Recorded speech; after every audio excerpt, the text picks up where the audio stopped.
तो बच्चों इस वीडियो के अंदर हम करेंगे क्लास 10th के चैप्टर नंबर 7 कोऑर्डिनेट ज्योमेट्री की एक्सरसाइज 7.1 का क्वेश्चन नंबर 10। तो क्वेश्चन नंबर 10 इस एक्सरसाइज का लास्ट क्वेश्चन है। इसमें क्या दिया है, find a relation between X and Y such that the point X comma Y is equidistant from the point 3,6 and -3,4। इसमें कहा गया है कि मान लीजिए एक पॉइंट है कोई और उस पॉइंट का हम नाम दे देते हैं, मान लीजिए चलो पी पॉइंट दे दिया, और उसके कोऑर्डिनेट्स क्या है एक्स कॉमा वाई, ये इसने बताया है। और साथ में इसने कहा है कि ये वाला जो पॉइंट है बराबर दूरी पर है इन दोनों पॉइंट से। जैसे मान लेते हैं इस पॉइंट का नाम क्या है ए और इसके कोऑर्डिनेट्स क्या है 3,6।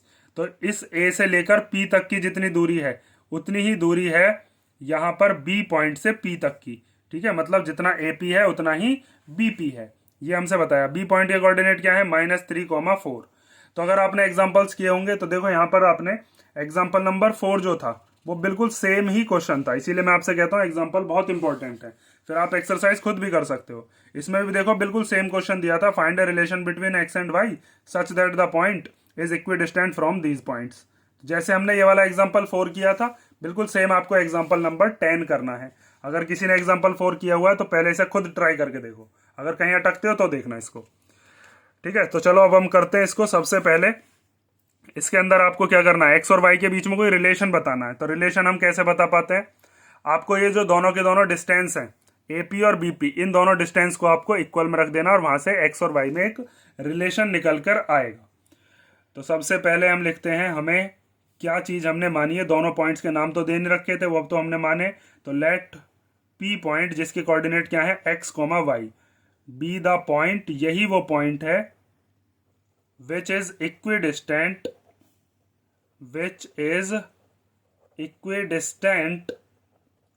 from the points।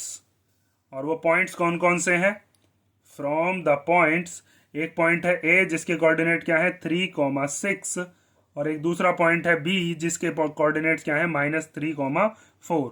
और हमें बताया कि ये दोनों की दोनों जो साइड्स हैं वो आपस में, दोनों जो डिस्टेंस है आपस में कैसे हैं, इक्वल हैं। ठीक है, मतलब ए पी और बी पी कैसे हैं, इक्वल। तो हमें दे रखा है ए पी इक्वल टू क्या है बी पी। तो अब यहां पर हम लगाएंगे distance formula by using distance formula. और वो डिस्टेंस फॉर्मूला क्या होता है, under root x2 minus x1 का होल स्क्वायर और प्लस y2 माइनस y1 का होल स्क्वायर। अब यहां पर आप पहले AP की वैल्यू निकाल लो और BP की वैल्यू, या फिर यहीं पर ही हम दोनों में AP इक्वल टू BP कर लेते हैं। ठीक है, यहां पर पहले इधर की तरफ AP की वैल्यू रख लेंगे और इधर की तरफ किसकी वैल्यू रख लेंगे, BP की, दोनों को इक्वल में। अब जब AP वाले हम देखेंगे तो AP वाले में क्या क्या काम करेंगे, मान लीजिए इसको मैं मान लेता हूं x1, इसको y1 और इसको क्या ले लेते हैं x2 y2।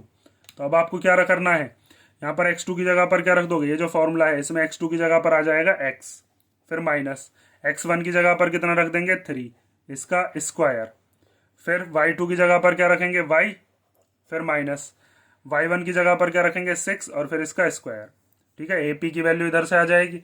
और BP के लिए क्या करेंगे, इस बार हम जैसे यहाँ पर हमने ये वाले x1 y1 माने थे, इस बार हम दूसरे वाले मान लेंगे। तो यहाँ पर इन दोनों को हम मान लेते हैं इस बार x1 y1।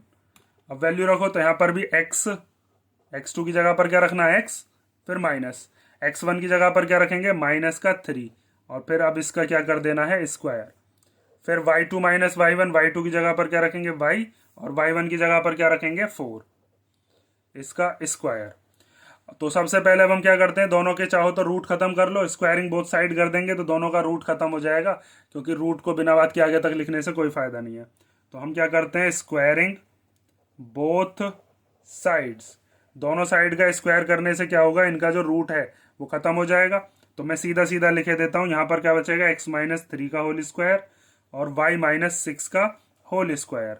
इधर क्या बचेगा, माइनस माइनस तो प्लस हो जाएंगे, x+3 का होल स्क्वायर और प्लस y-4 का होल स्क्वायर। तो यहाँ पर अब एक आइडेंटिटी लग रही है, a माइनस बी का होल स्क्वायर और a प्लस बी का होल स्क्वायर। तो a माइनस बी का होल स्क्वायर क्या होता है, a square plus B square plus 2ab, sorry -2ab।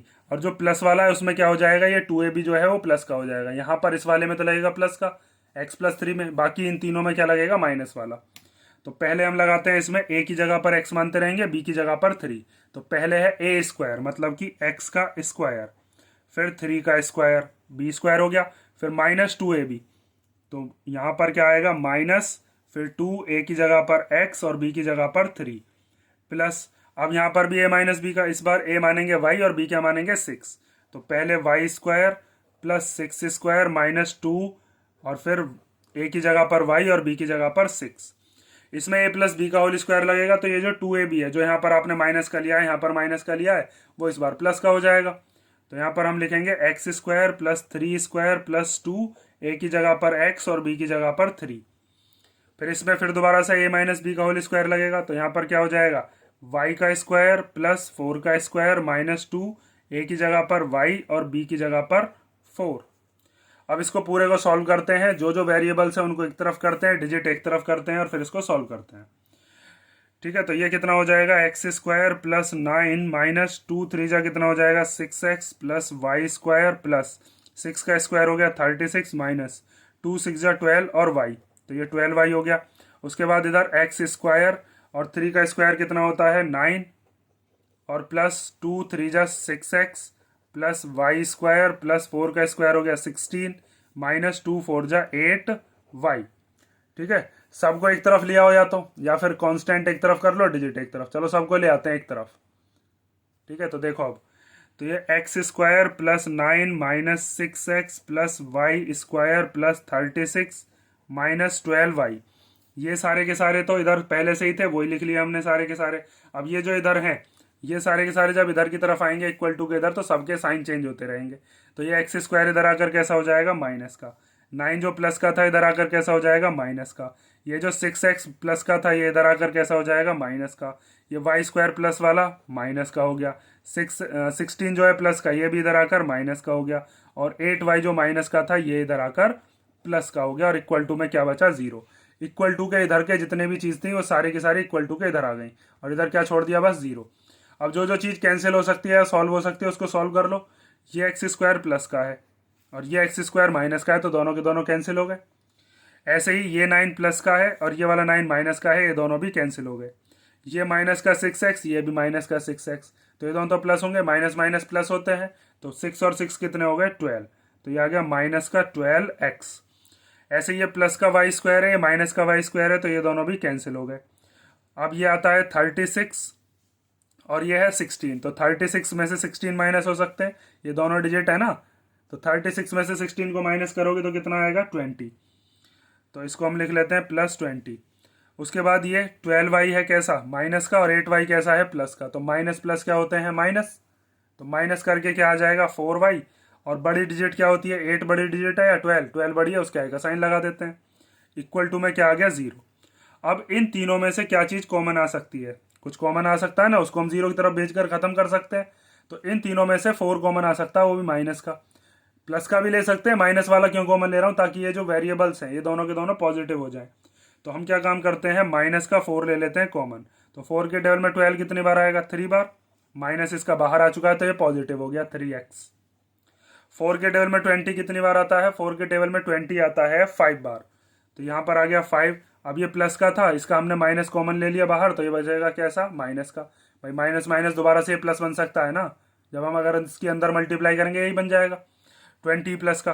अब -4 जब इसमें से कॉमन ले लिया तो क्या बचा प्लस का y और इक्वल टू में 0, क्योंकि 4 तो बाहर आ गया और इसका जो साइन था माइनस का वो प्लस का हो गया। तो ये जो 4 है ये इधर चला जाएगा कहाँ पर, इसके डिवाइड में, तो ये बचा 3x, और पहले वेरिएबल वाले लिख लेते हैं 3x, फिर प्लस y और फिर -5 इक्वल टू 0 अपॉन -4। 0 के अपॉन में कोई भी डिजिट हो तो वो 0 ही हो जाती है, तो ये आ गया 3x plus Y -5 equal to 0। अब इसके आगे इसको हम सॉल्व नहीं कर सकते, तो यही हमारा क्या हो गया रिलेशन हो गया कि अगर हम x का 3 गुना करें उसमें y की वैल्यू को जोड़े 5 घटाएं तब कहीं जाकर 0 आएगा। या फिर आप कह सकते हो 3x plus Y equal to 5, ये माइनस का 5 इधर जाकर प्लस का हो जाएगा ना, तो 3x plus Y equal to 5 ये रिलेशन है किस किस का, x का और y का। और इसी के साथ ये हमारा जो एक्सरसाइज 7.1 थी ये कंप्लीट हो गई।